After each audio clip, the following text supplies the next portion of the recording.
Amen. Amen. Amen. Vraiment, je suis très reconnaissant au Seigneur. Il y a la vie dans le nom de Jésus. Amen. Que le Seigneur soit béni. Il y a un frère qui posait la question et qui disait, mais si on ne fête pas Noël, pourquoi on prie le 31? Amen. Amen. Et il y a un autre frère qui répond, qui dit que le 31, on vient pour rendre grâce, mais ce n'est pas aussi une veillée prophétique. Amen. Mais on met ça entre guillemets. Parce que on connaît ceux qui font les veillées prophétiques. Ce sont des vendeurs d'illusions. Ils font des affiches et puis ils disent que c'est la veillée où on va avoir tout le programme de Dieu s'est réalisé. Des miracles, des trompettes, le feu qui va s'allumer. Et puis chacun part avec ses publicités. Tout ça, c'est du vent. Et je vais vous expliquer pourquoi. En réalité, Dieu n'a pas besoin qu'on ait une transition, genre du 31 au 1er, pour nous bénir. Ce n'est pas nécessaire. Amen. Amen. C'est vraiment pas nécessaire. Et je vais expliquer pourquoi. En général, quand on commence la journée, on se dit bonjour. Amen. Amen. Peut-être quand on commence la semaine, pour ceux qui ne sont pas habitués, il y a d'autres qui vont se dire bon lundi. Ou bien bon début de semaine. C'est une question d'échelle. Après, maintenant, on peut te dire bonne année. Amen. C'est la même chose. Donc, nos vœux qu'on fait là, si ça pouvait changer quelque chose, on serait vraiment loin. D'autres seraient sur Mars. Amen. Ça reste de bons vœux pieux. Mais il y a une voie excellente par laquelle ce n'est plus une question de vœux, mais c'est une question de promesse. Et la promesse, ça dépend de qui fait la promesse. Quand c'est un homme qui fait la promesse, même s'il est crédible, tant qu'on n'a pas encore vu, on n'est pas convaincu. Mais quand Dieu il fait la promesse, sa parole est suffisante. Amen. Amen. Pourquoi? Parce qu'il est Dieu.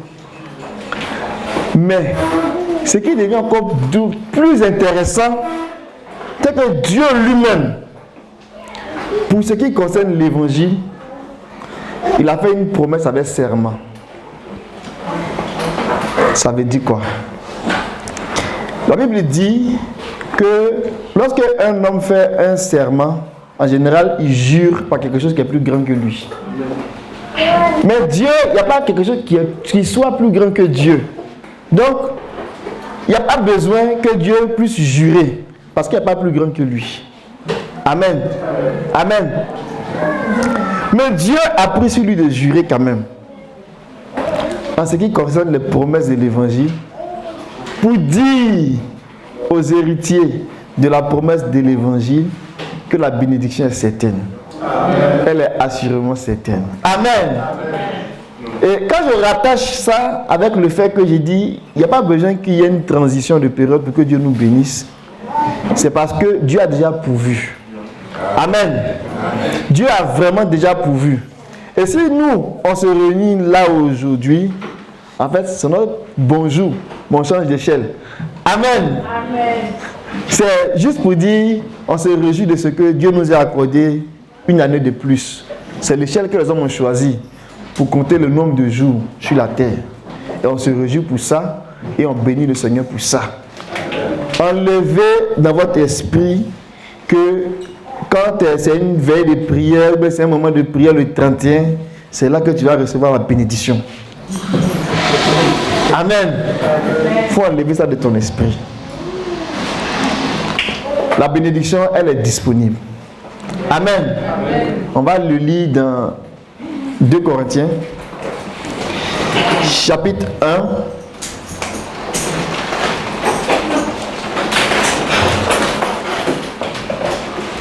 Le verset 19.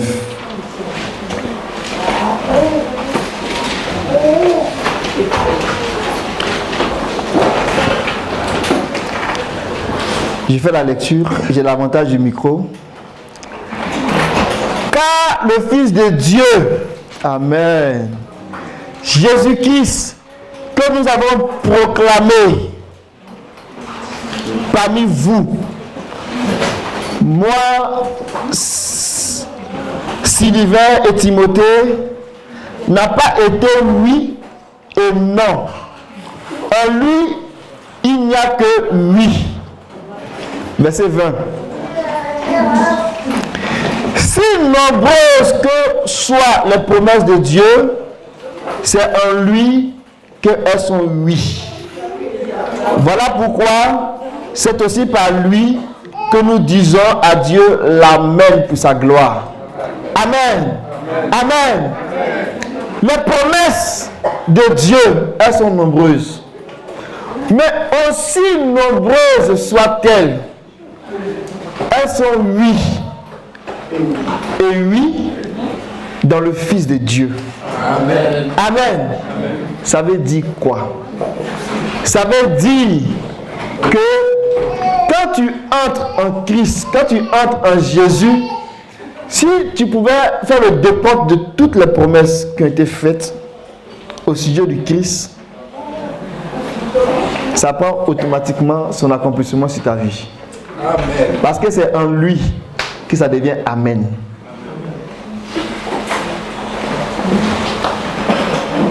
Peut-être que ça ressemble à de la philosophie, ce que j'ai entendu dire là. En d'autres termes, lorsque le Seigneur a dit à Abraham, je te bénirai, par toi je bénirai toutes les nations de la terre, il a même encore associé d'autres bénédictions à cela. Par exemple, il dit, je serai l'adversaire de tes adversaires. Je serai l'ennemi de tes ennemis. Ça, c'est une promesse. Tu n'as pas besoin d'un 31 à minuit pour que ça soit vrai. Mais quand tu rentres en Christ, que tu sois le 23 avril, c'est vrai. Le 7 juillet, c'est vrai. Amen. Le 30 septembre, c'est vrai. Parce que tu es en Christ. Et comme tu es en Christ, toutes les promesses, aussi nombreuses soient-elles, elles sont Amen en Christ. Amen. Amen. Donc, on ne vient pas ici pour chercher bénédiction. On ne vient pas ici pour chercher parole prophétique. Les bénédictions nous accompagnent parce que nous sommes en Christ. Amen. Amen. Nous sommes là pour nous réjouir de ce que Dieu fait. Amen. Et nous sommes là pour être reconnaissants vraiment au Seigneur. Cet après-midi, je suis allé faire une petite course avant la veillée. On devait acheter un deuxième micro. Et après, il devait faire un petit tour quelque part. Quand je suis arrivé là, j'ai fini de faire la course et j'ai déposé mon porte-monnaie sur le bureau sans m'en rendre compte.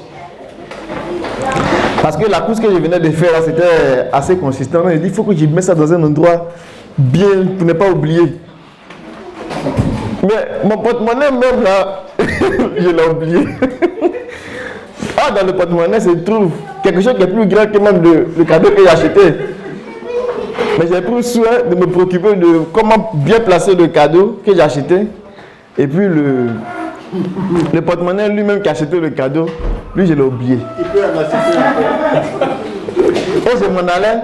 Et quand je m'en allais, j'avais deux choses que je devais faire. Je ne voulais pas vraiment perdre le temps. Je voulais revenir pour faire d'autres affaires. Puis maintenant j'allais prendre le micro. Mais en partant, j'ai commencé à dire, Seigneur, il faut me montrer un peu un des jours du Fils de Dieu. Et depuis là, je vais vraiment, montre-moi quelque chose au moins un peu. Et puis moi aussi, je me réjouis et puis je chanter. Enfin, ça sont les petites affaires entre moi et le Seigneur. Et j'ai parti. Je suis arrivé, j'ai pris le micro, j'étais à la caisse, tout ça. Au moment de payer, bon, j'ai même toujours mon porte-monnaie ici. J'ai fait ça, j'ai vraiment mon porte-monnaie. J'ai dit, bon, peut-être que c'est caché dans mes gants, tout ça. J'ai fait ça, j'ai vraiment, ah là. Jérémie, il enlève mon moto, je regarde tout, je ne vois pas mon porte-monnaie. Hey, ça devient sérieux. Je suis calmé. Mais vous ne pouvez pas imaginer les films qui défilaient dans ma tête. J'avais pas peur parce que, bon, pour ce qui est des papiers, tout ça là, tu t'assois une journée, tu appelles tout le monde et puis ça c'est réglé. Hein. Mais ce qui m'embêtait le plus, c'est que je ne connais même pas la liste de toutes mes cartes. Donc il faut que tu t'asseyes, que tu réfléchisses et que tu appelles. Et pour certaines cartes, même il y avait des cartes du bureau. Je ne sais même pas le numéro, tu me demandes, mais je ne suis même pas capable de te dire quoi que ce soit. Parce qu'il faut que j'aille au bureau pour aller chercher les affaires, c'est trop compliqué. Donc il y a le film qui défilait dans ma tête. Et je me suis directement dirigé vers le coin où j'étais parti en premier. Et je suis arrivé, mon porte-monnaie était devant. Et les madames même qui étaient à la caisse n'avaient pas vu. Le Seigneur a fermé les yeux. Et quand je suis arrivé, quand j'ai pris mon... Je suis arrivé, je n'ai pas parlé, je n'ai même pas parlé à quelqu'un. Elles m'ont vu. Je suis arrivé là et puis j'ai pris. Tu ne peux pas dire que c'est voleur. Pourquoi? Parce qu'elles m'ont vu. Et même quand je venais, j'avais un peu l'air débraillé là. Mais quand j'ai donné le montant de ce que je voulais, elles se sont bien redressées pour me regarder. Ah mais ça vraiment c'est un cadeau que vous faites là. C'est vraiment un cadeau. Je ne l'ai même pas regardé même là. Donc elles savaient que ce n'était pas n'importe qui était rentré. Donc quand j'ai pris mon porte-monnaie, je n'ai même pas dit un seul mot. Et puis elle a levé la main comme ça pour dire, j'avais oublié. Elle a même remis la tête, elle a dit, mais vraiment pour un 31, vous êtes vraiment chanceux. Et il y avait vraiment du monde là, je vous dis. Et quand je suis sorti, il y a une voix qui m'a dit, tu voulais voir un peu.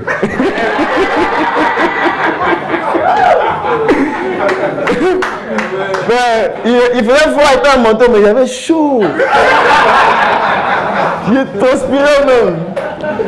Amen. Je ne sais pas si c'était la chaleur du jour ou aujourd'hui il faisait un peu chaud. Ou bien c'était autre chose. Amen. Maintenant, je rends grâce à Dieu pour ce petit clin d'œil là qu'il m'a fait. Amen. Avant d'aller plus loin dans le message, j'aimerais qu'on regarde dans le livre de Matthieu. Il fait un peu chaud, hein. C'est ça, hein? Vraiment. Hein? Je ne sais pas comment on peut gérer ça. Hein? On va ouvrir ici là. Non, peut-être ouvrir en haut là, non. Ça a gelé.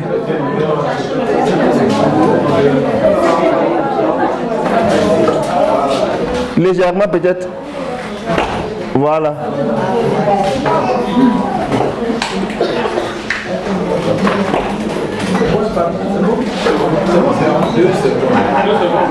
Ouais. Mais n'hésitez pas, hein. Dès que vous avez froid, on va s'adapter au plus faible. Amen. Que le Seigneur soit béni. On va aller dans Matthieu.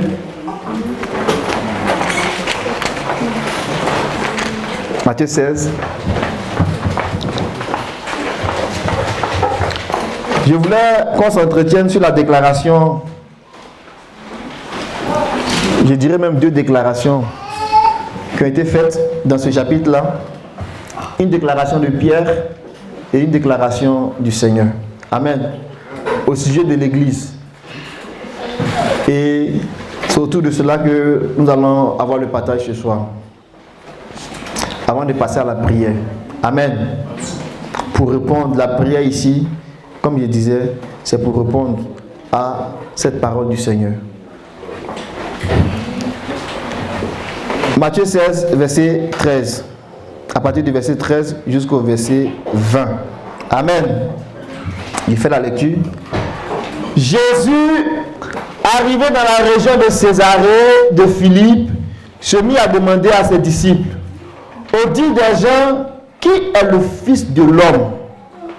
Il dit, pour les uns, Jean le baptiseur, pour d'autres, Élie, pour d'autres encore, Jérémie, ou l'un des prophètes. Verset 15. Et pour vous, leur dit-il, qui suis-je? Simon Pierre répondit, toi, tu es le Christ, le Fils du Dieu vivant.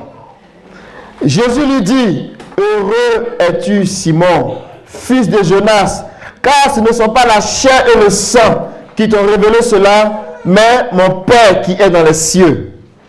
Moi, je te dis que tu es Pierre, et sur cette pierre, je construirai mon église, et les portes du séjour des morts ne prévaudront pas contre elle.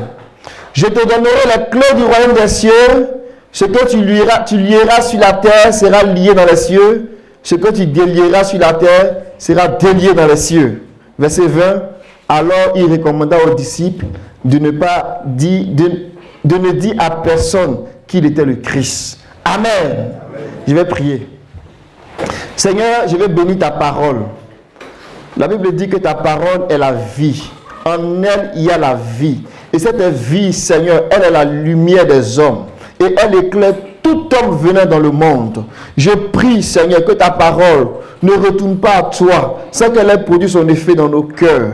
De même que la terre est exaucée par le ciel, que ta parole soit libérée pour venir, Seigneur, exaucer notre cœur. Que nous puissions recevoir ta parole, Seigneur. Et que ta parole puisse pénétrer au-dedans de nous. Et que ta parole puisse faire un travail en profondeur. Pour nous éclaircir, Seigneur, les yeux. Pour nous faire voir. Et que le écailles tombe de nos yeux. Et que notre intelligence soit transformée. Au nom de Jésus.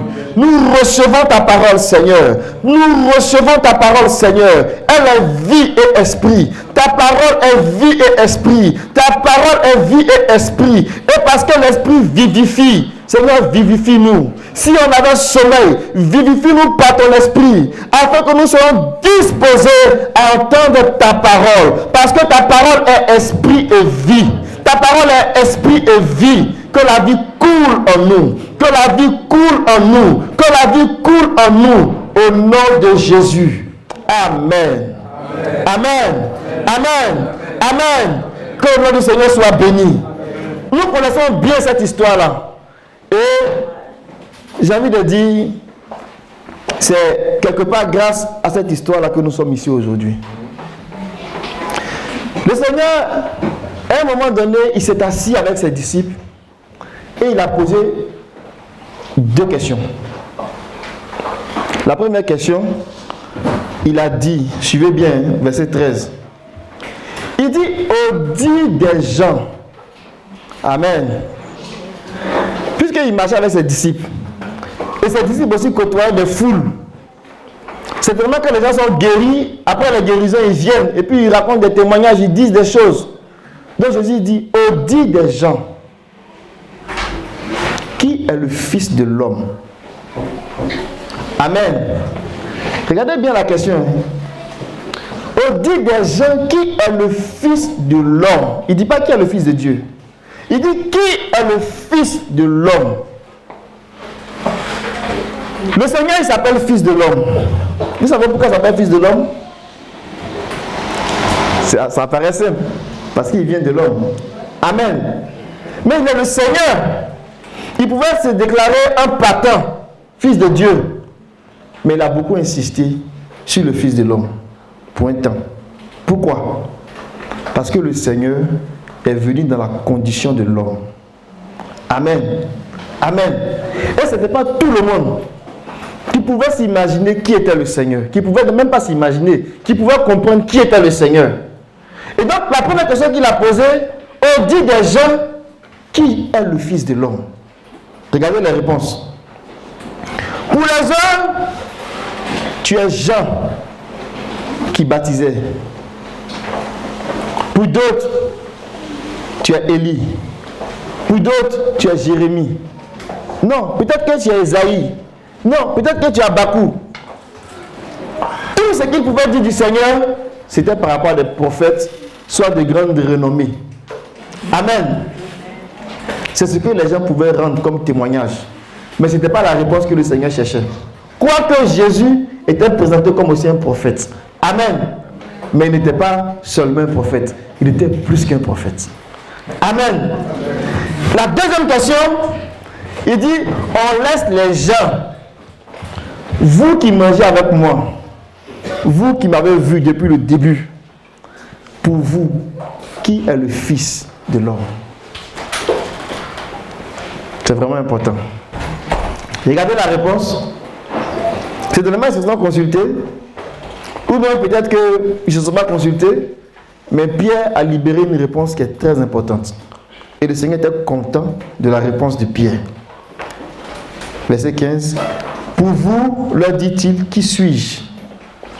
Simon Pierre répondit, toi, tu es le Christ, tu es le Fils du Dieu vivant. Amen. Amen. Amen.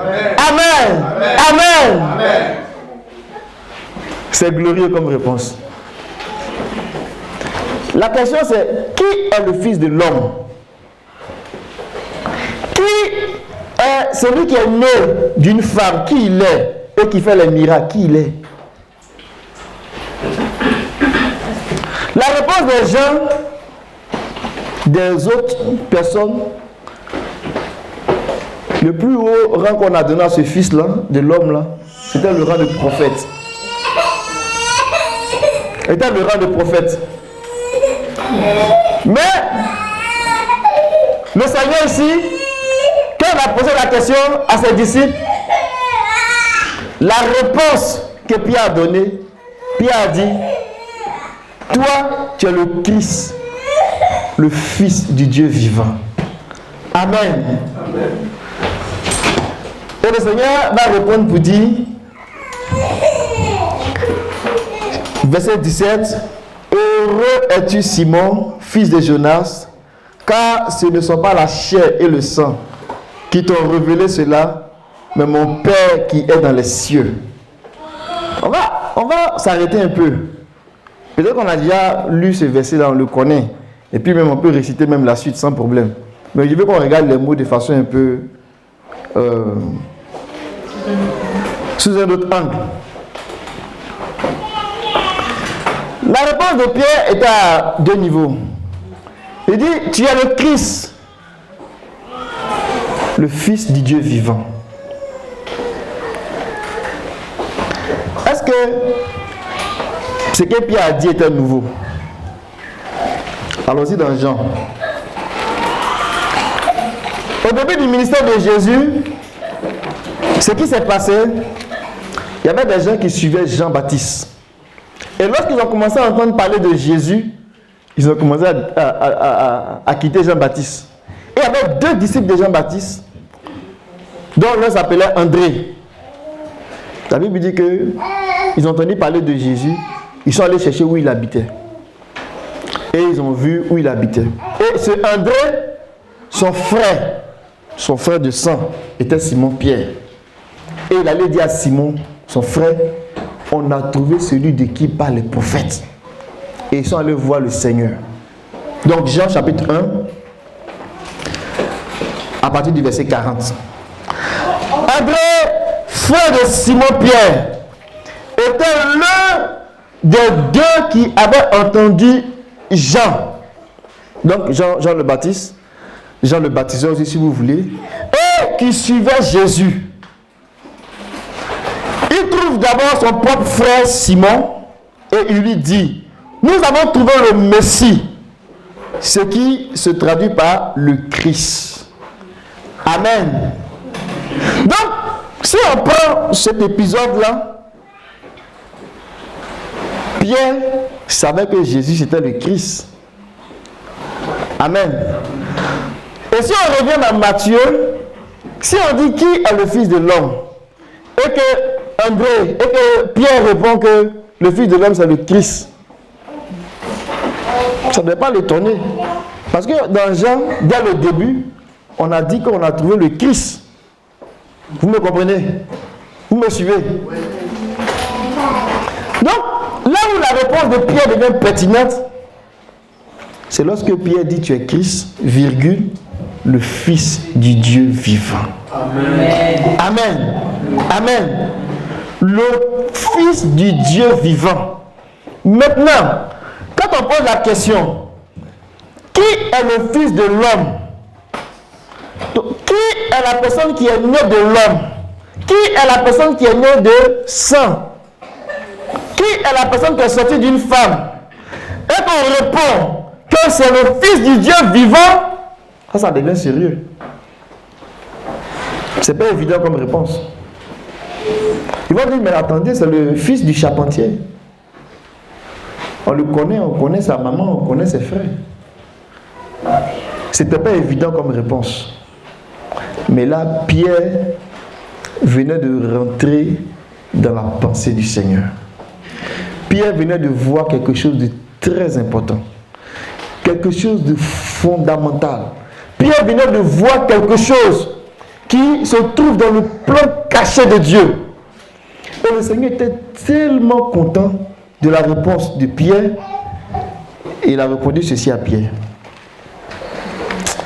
Il dit, tu es le fils de Jonas. Tu es né de l'homme et de la femme. Mais cette heure-là, tu es heureux. Amen. Amen. Parce que ce que tu viens de dire, ça ne peut pas venir d'un homme. Un homme ne peut pas donner la réponse que tu as donnée. Regardez la réponse du Seigneur.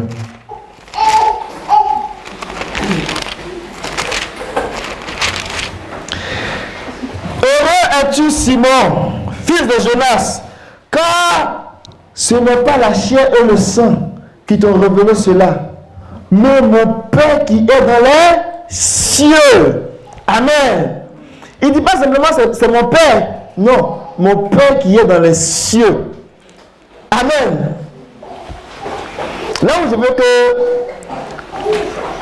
on reste un peu fixé, c'est que lorsqu'on parle de fils de l'homme, on parle de la terre, on parle de la chair, on parle des hommes qui sont sur la terre. Amen. On parle des gens qui sont nés selon la volonté de l'homme, des gens qui viennent de la terre, ou même qui ont le sang en eux. On se comprend bien, hein, lorsqu'on parle de fils de l'homme. Mais là, la réponse que Pierre donne, il dit non, toi tu n'es pas un simple fils de l'homme. Toi, tu es le fils du Dieu vivant. Donc ça veut dire qu'il y a quelque chose qui s'est passé. Et ça vient confirmer le témoignage selon lequel Marie, elle a eu l'enfant Jésus, pas avec un homme, mais par la vertu du Saint-Esprit. Amen. Donc ce Jésus-là, ce n'était pas n'importe quel homme. C'était Dieu lui-même qui était manifesté en chair. Amen. Et donc la réponse que Pierre a donnée a tellement réjoui le cœur du Seigneur. Le Seigneur lui a dit, c'est mon Père qui est dans les cieux qui t'a donné de donner cette réponse-là. Mais ce qui devient intéressant, c'est la suite, la déclaration que le Seigneur va donner à partir de la réponse de Pierre. Il dit, verset 18, « Moi, je te dis que tu es Pierre.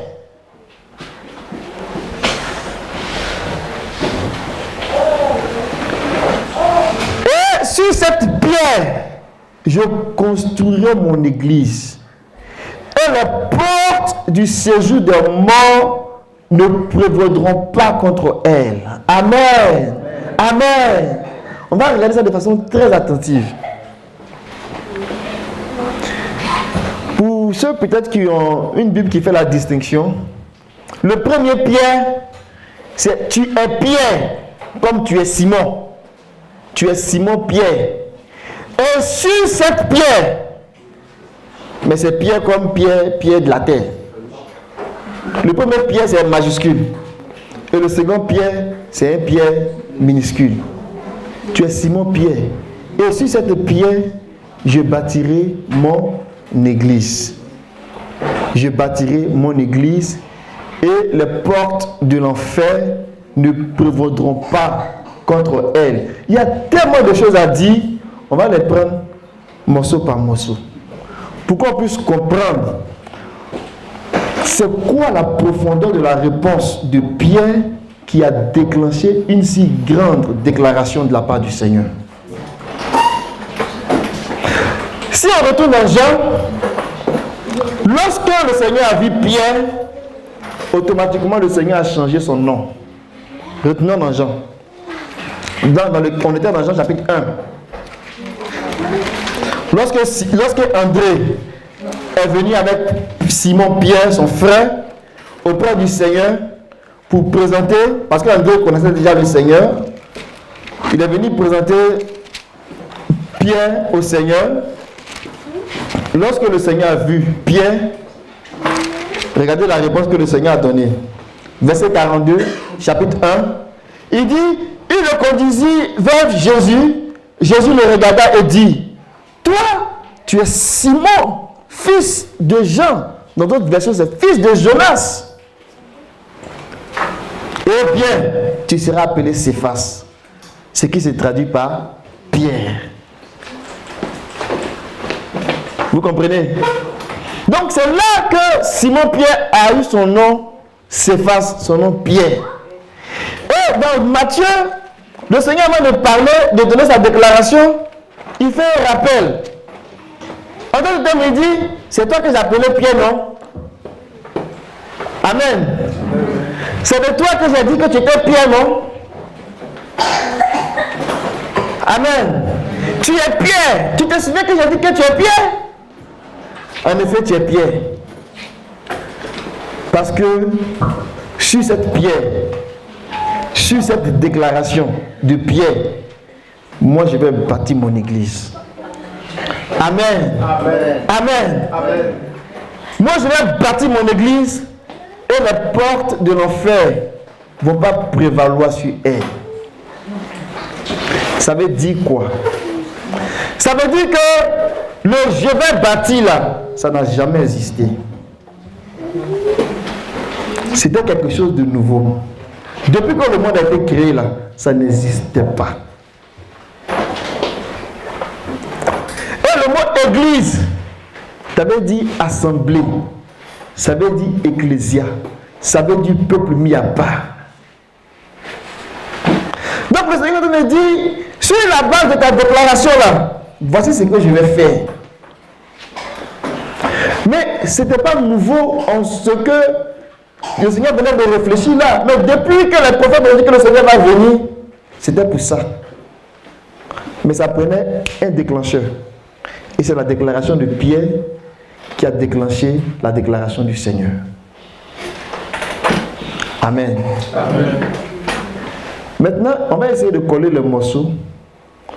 Fils de l'homme, fils du Dieu vivant, et bâtir son église, porte de l'enfer. On va où avec ça? Amen. Amen. Parce qu'il y a une histoire. Ce n'est pas des affaires comme ça. Il y a une histoire, ça. Fils de l'homme, il est de la terre. Et fils du Dieu vivant, il vient du ciel. Donc, là où se trouve son Père qui est dans les cieux. Donc, le fils du Dieu vivant, il est venu sur la terre. Et ce qu'il est en train de faire, il dit, je vais bâtir mon église. Je vais bâtir mon église. Et cette église-là, les portes de l'enfer ne vont pas prévaloir sur elle. Je vais bâtir une assemblée de fils de Dieu. Amen. Amen. Amen. Je vais bâtir une assemblée de fils de Dieu. Et les portes de l'enfer. Quand on dit portes de l'enfer, les portes de l'enfer, c'est la mort. Dans cette version-là, si vous lisez plusieurs versions, ils vont dire les portes du séjour des morts, les portes du Hadès. Hadès comme séjour des morts, comme abîme, comme profondeur. Donc, pour aller au séjour des morts, quand on dit séjour là, c'est pour rester là pour un temps. C'est ça, non? Quand on fait un séjour, on va pour un temps. Le séjour des morts, c'est pour un temps où les morts vont se retrouver là-bas. Amen. Mais pour aller au séjour des morts, il faut passer par des portes. C'est un endroit où pour arriver là-bas, tu dois prendre une porte, tu dois emprunter, en tout cas, une entrée. Mais pour arriver au séjour des morts, c'est par la porte de la mort que tous les hommes passent pour arriver au séjour de la mort. Donc on parle de l'époque du séjour des morts, on parle de la mort. Parce que c'est à travers la mort qu'on va au séjour des morts. Vous me comprenez? Donc le Seigneur est en train de dire, moi je vais bâtir mon église. Et la mort n'aura pas de pouvoir sur cette église-là. Amen. Amen. C'est intéressant. Est-ce qu'on peut dire un amen fort? Amen. On n'a pas idée. On n'a vraiment pas idée. On le dit dans 1 Corinthiens 15, verset 26. 26 ou 27.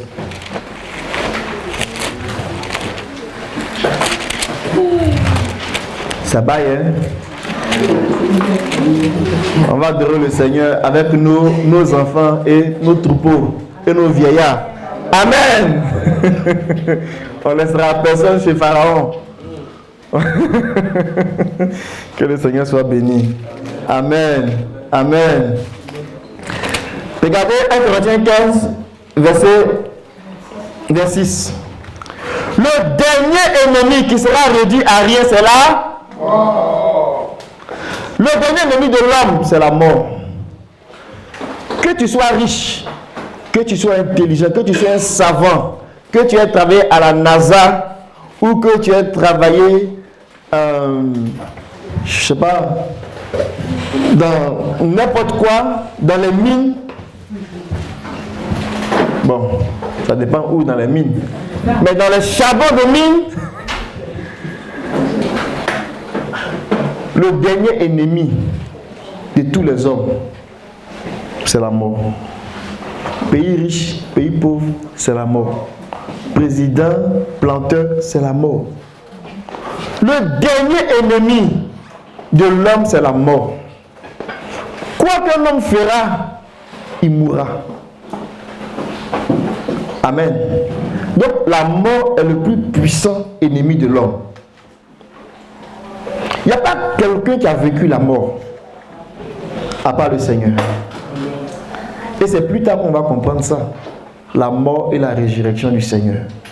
Donc quand le Seigneur dit, je bâtirai mon église et les portes de l'enfer, les portes du séjour des morts, les portes du Hadès ne vont pas prévaloir. Il était en train de dire que quand je vais bâtir mon église, je vais fermer la porte du séjour des morts à ceux qui vont croire en moi. On lit l'Apocalypse, chapitre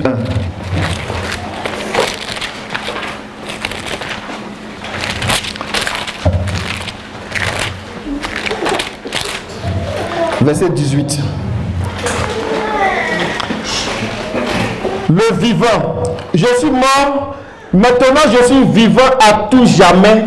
J'ai les clés de la mort et du séjour de mort. Amen. Amen. C'est pas tout le monde qui peut déclarer ça. Amen. C'est parce que le Seigneur est ressuscité, il a vécu la mort, il ne peut plus mourir. Il nous dit que lui a les clés de la mort et du séjour de mort. Et la promesse qu'il fait de l'église, c'est de barrer cette porte-là. De sorte qu'il n'y a même plus le moyen de descendre dans le séjour des morts. C'est de fermer les portes du séjour des morts. Mais comment il va le faire? Comment cela est-il possible?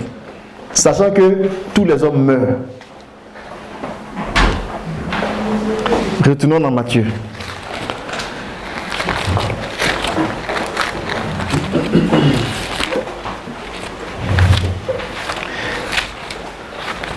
Matthieu, chapitre 16.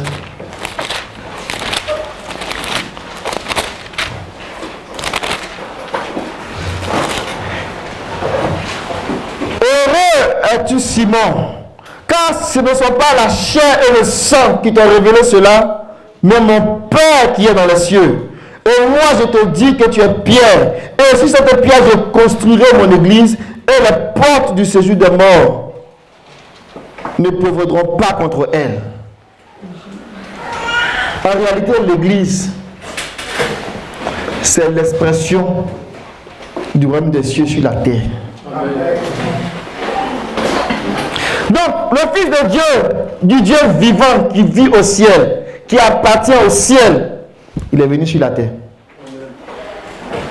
Il est en train d'exprimer le Seigneur sur la terre.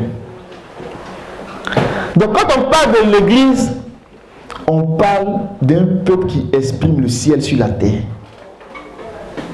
Je bâtirai mon Église. Je bâtirai ceux qui vont exprimer le ciel sur la terre. Et ceux-là, c'est un peuple à part. La mort n'aura pas de pouvoir sur eux. Amen. Amen.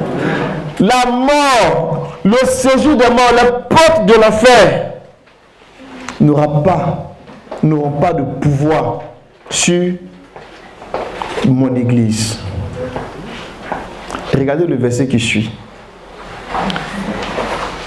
Je donnerai la clé du royaume des cieux.